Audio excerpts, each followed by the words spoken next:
Berkat kasus Loli yang lagi viral, akhirnya kita tahu masa lalunya Kak Jessica Felicia. Thanks Kak udah mau terbuka sama kita. Love you Paul. Jujur komentar-komentar kalian yang ada di VT itu gua love-lovein semua ya. Tapi kalau ada yang gak ke love ya mohon maaf ya, itu banyak banget cuy. Tapi buat kalian yang mungkin tahu gua dari Aks FM ya, nih tadi ada yang komentar dari Aks FM. Pada zaman 2015 itu gue sempet sharing di Aks FM, bahkan gue juga ngebuat YouTube gue sendiri, Draw My Life, walaupun subscribernya nggak banyak, tapi gue tetap nekat bikin Draw My Life. Biar apa? Lagi-lagi supaya cerita gue itu bisa menjadi pelajaran untuk banyak orang, supaya tidak ada lagi orang-orang yang mengalami seperti gue gitu. Jujur ya guys, gue nyeritain diri gue di TikTok kayak gini tuh nggak mudah. Kalau lu perhatiin di VT gue yang pertama itu ya, di VT gue yang ini, itu gue ngomongnya rada gemeter dan rada terbata-bata. Karena apa ya? Karena TikTok itu FYP-nya bisa kemanapun, tau gak lo? Beda sama Instagram, beda sama YouTube gitu. TikTok tuh bener-bener logaritmanya tuh ngacak gitu loh. Belum kepikiran aja gitu bakal ada respon-respon yang kayak gimana. Walaupun dulu zaman Aks FM 2015 itu ya, gue literally dihujat banyak orang. Banyak banget, bisa dibilang mungkin hampir satu Indonesia kali, gue gak ngerti deh. Buat kalian-kalian yang juga follow gue di Instagram, terus yang ngikutin gue dari zaman Aks FM, terus yang ngikutin TikTok gue dari TikTok official Jasvel pertama sampai yang official Jasvel kedua ini awal-awal, sampai di Instagram gue, di second akun gue juga, gue rasa kalian lebih tahu cerita gue juga ya. Walaupun gue harus menceritakannya lagi di sini gitu, karena gue belum pernah cerita di TikTok. Gue cuma mau bilang ke kalian-kalian ya yang lagi pada pacaran, apalagi terutama perempuan ya. Carilah pasangan, carilah pacar yang sama-sama effortnya gede, minimal yang effortnya sama kayak kalian. Dan kalau bisa, jangan langsung taruh hati kalian 100% kepada orang tersebut. Makanya di VT gue tersebut, yang gue sebut adalah Loli ya. Karena yang gue tahu akhir-akhir ini yang kelihatan bucin banget sama pacarnya, ya Loli sama cowoknya. Tapi kalau ada dari kalian yang bilang gue pasos sama Loli ya, terserah, whatever. Karena mau gimana pun gue juga pernah melewati umur belasan tahun ya. Ya buktinya gue bisa sampai kebobolan, sampai hamil di luar nikah kayak gitu. Dan gue bisa punya mantan yang kasar banget. Dulu juga gue ada di titik yang badan-badan gue babak belur, yang kepala gue diseret, rambut gue dijambak, gue diseret di aspal, kepala gue dijedotin di pinggir dijedotin ke pinggir pintu mobil. Terus yang gue dibikin malu di tengah-tengah mall di depan banyak orang, gue diseret-seret, bahkan gak ada yang bisa bantuin gue termasuk satpam, karena itu satpam langsung disikut-sikutin sama mantan gue.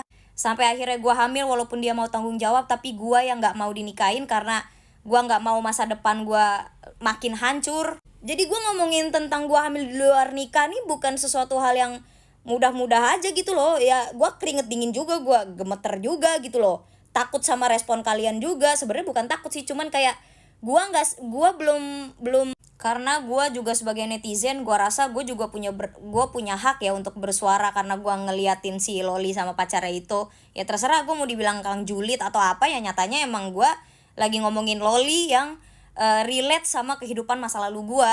Kayak menurut gue dengan si Loli ngasih uang sejumlah besar itu ke cowoknya aja, menurut gue itu udah bucin level maksimal, yang dimana mereka juga pacaran baru beberapa bulan di usia yang masih cukup muda, cukup belia gitu loh. Kita juga nggak tahu ya itu cowoknya yang minta atau emang Loli yang mau ngasih. Jadi kita juga nggak bisa ngejudge gitu loh. Cuman dari situ aja gue udah bisa berspekulasi kalau memang si Loli ini lagi bucin-bucinnya persis seperti gue waktu dulu.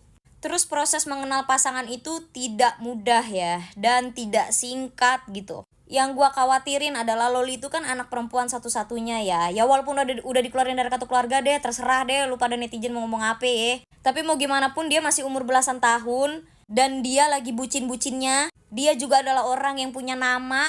Gue cuman takut dia itu dimanfaatkan. Walaupun gue nggak kenal secara pribadi ya sama si Loli ini, beneran gue nggak kenal dia siapa, dia juga pasti nggak tahu gue. Tapi gue cuman bener-bener pengen sharing aja gitu ya, mudah-mudahan aja nongol di FYP-nya Loli, terus Loli jadi kayak bisa lebih jaga dirinya dia dengan baik gitu loh. Dulu juga cowok gue itu baik banget. Tiba-tiba dia ngeflip. Terus sekarang kita tahu dari mana kalau cowoknya Loli itu sekarang beneran baik. Gue nggak bilang semua cowok itu jahat, enggak, masih ada kok cowok baik, banyak cowok baik. Tapi kan nyarinya nggak mudah. Dan sekarang karena Loli udah lebih dikeluarin lagi dari kartu keluarga, udah dicabut dari ahli waris ya. Terus kalau ada apa-apa sama Loli, yang mau bantuin siapa? Dan sekarang kalau udah kejadian kayak gue gini, mau gimana lagi? Udah gak ada lagi yang bisa diubah, cuman bisa dijalanin doang. Cuman bisa tinggal ditelen aja gitu ludahnya. Jadi ya buat Loli ya, semoga lu cepet baean deh sama mak lu ya. Setidaknya kalau lu ada apa-apa tuh ada yang ngelindungin gitu loh. Mak lu tuh punya power. Mak lu tuh termasuk punya kuasa, punya duit juga. Dia juga orang yang ada nama. Jangan sampai lu udah ada apa-apa, terus lu gak punya pegangan, terus lu gak tahu mau berlindung ke siapa. Sedangkan iya sekarang lu punya pacar lu punya keluarganya pacar lu. Tapi nanti kalau amit-amit sesuatu hal jelek terjadi, lu mau sama siapa? Mau gimana pun keluarga yang akan ada nomor satu ya, terutama orang tua lu. Udah deh, semoga video gue FYP ke Loli, terus netizen juga bisa ngerti maksud gue, dan semoga juga kalau Loli denger bisa ngerti apa yang gue maksud deh.